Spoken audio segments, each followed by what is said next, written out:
Okay, तर आज आपण बनवायला जात आहोत मटकीची आमटी. सो आता मी इथे कुकर गरम करायला ठेवला आहे.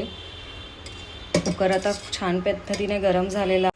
तर राई आता तडतड करायला लागली. आता मी याच्यात टाकते कढीपत्ता, थोडे टमाटो, असा वाटलेला मसाला जो मी वाटून ठेवलेला होता. तर आता मी ॲड करते चवीनुसार मीठ.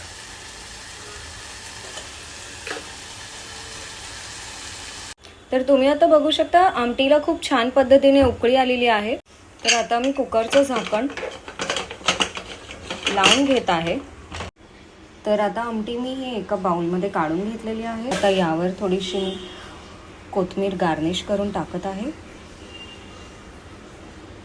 आणि गरमागरम आमटी तुम्ही ही कशाबरोबरही खाऊ शकता.